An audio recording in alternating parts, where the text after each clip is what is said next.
Hi, I'm Sashah Handal, and this is The Right Way with Well+Good. Today, I'm teaching you how to do a squat jump the right way. So a squat jump essentially combines the strength portions of your squat and the plyometrics of a power movement. So by putting the two together, you generate lots of power and drive the heart rate super high.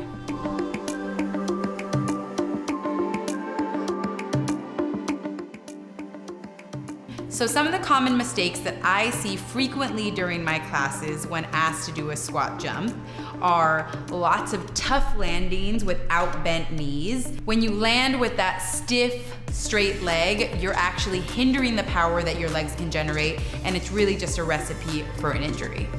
The second mistake that I see frequently during classes when performing a squat jump is a very forward lean. So if you're leaning too far forward, your hips are actually being pulled back rather than being pulled down. And so if you're landing with this forward lean, it's a recipe to get that lower back involved and really cause you some lower back pain. And one of the last things that I commonly observe when watching people do squat jumps is the motion of their arms. Sometimes there is no motion, they're stuck to their side, or they're kind of wobbling all over the place. You wanna think of this as a sprint. So as you come down, you wanna slice the air with your hands, generating power and momentum so that you're able to move fluidly and more efficiently.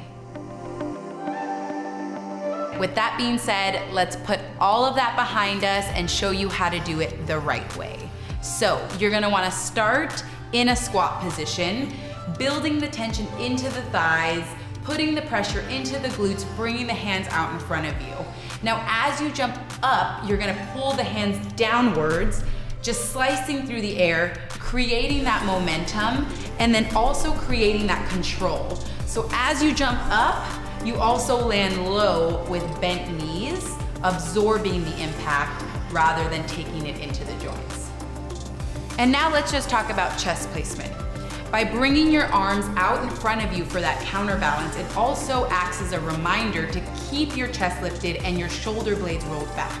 So slicing through the air, bringing them back up to center, hands in prayer, chest lifted. Now that you have all those tools in your arsenal, you can put them all together and do a squat jump the right way.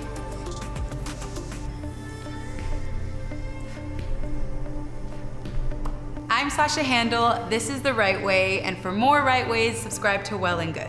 See you next time.